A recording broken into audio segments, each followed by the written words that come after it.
Hello guys, welcome back to ALPHA Creations, and in today's tutorial we are going to learn how to create a minimal logo. This logo is going to be the initials of someone. Yes, R and G. So as usual, we open Inkscape, have an Inkscape opened, we go to File, Document Properties, we bring this here, and at this, display unit should be in pixels, unit in pixels. Having done that, we check these boxes out, and today we're going to go a step further, go to grids. By default, it's in rectangular grids. So we come to New, and under the New tab, selection, under this, that's the spacing of the X and the Y. We make the spacing of the X 120 and the spacing of the Y 110. The major grid lines should be just one, and we just click out. And by the end of this video, I'll also show you how to have your Inkscape background black, just like mine. So, going a step further, we also open our Edit Object Colors and Gradients, which is this. We come to our left panel, where we have our tools. You can use the shortcut that is B, or you bring your cursor here. That's the Bezier pen. You click on that.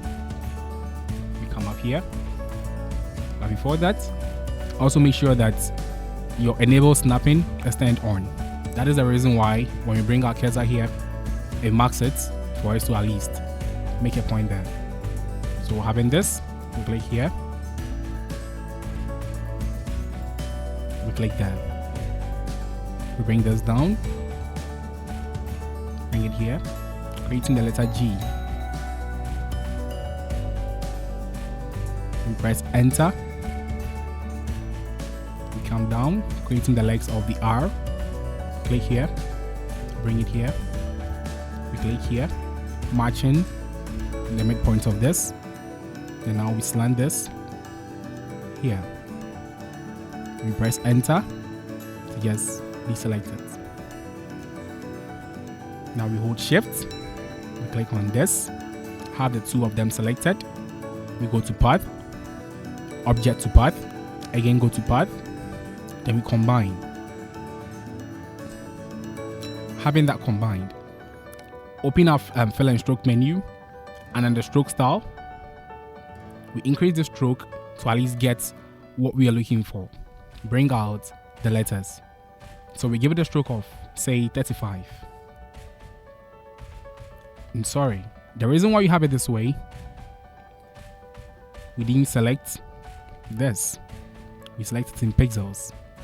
Now we go back to 35. Now we have it this way.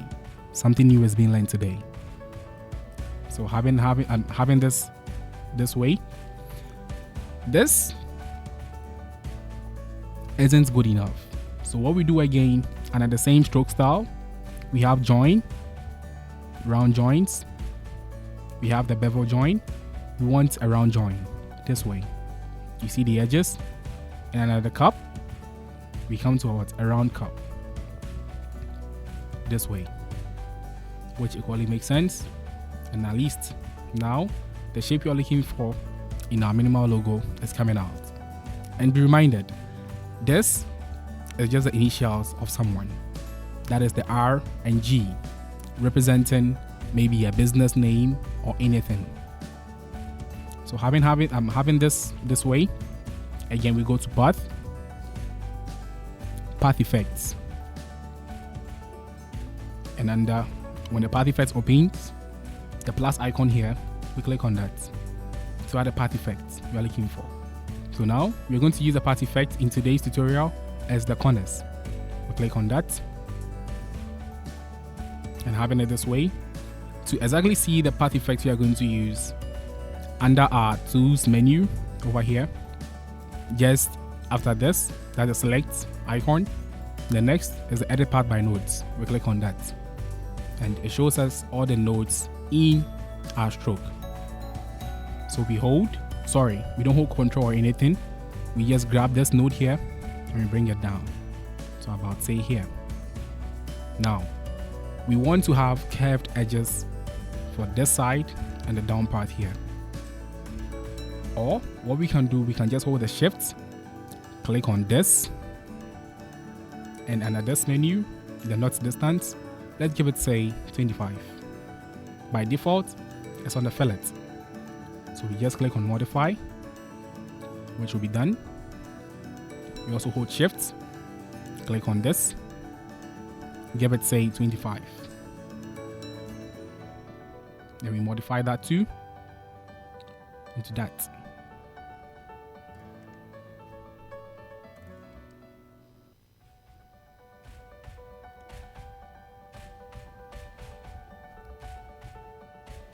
So having it this way, scale up to bring our logo out. So what we are going to do next, under the view menu, we click on page grid to take out the grid lines.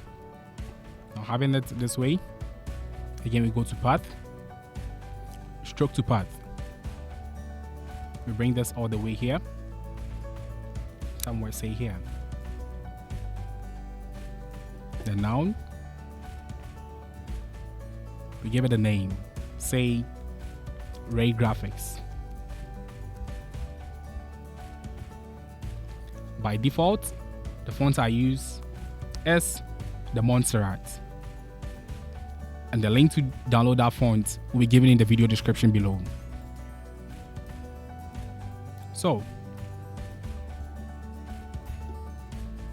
this is just a minimal logo from initials. That's R and G, creating a logo just from initials. This way, in a creative way, representing the R, and that alone also representing just the G. But one thing to note, let's say we select this and want to color it. By default, anyone will want to just press on the color the moment they have the object selected. But when it comes to strokes, there's a different way to color them. For instance, let's use the normal way we always think, just to color an object. So we just select our objects this way, or for instance, we select this, then we give it a color, let's say red. Automatically, it picks it up. But when it comes to strokes, there's a different way to color them. When we click on red, it works this way because we converted this into a path. But under normal circumstance, let's take the Bezier pen tool again. We click here, we click there, we click here, and we press enter. Having the stroke, again, and in the fill and stroke menu, we increase this to let's say 25. Having it this way, when we press just on the red, you see it fills also this section, but that's not what we're looking for. So we click that out. So to color a stroke, by default, you hold shift, then select the color you want. Then it just colors it that way.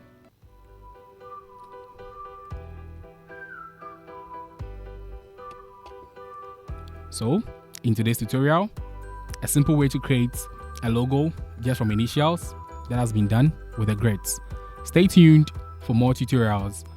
And also, and as always, thank you so much for watching.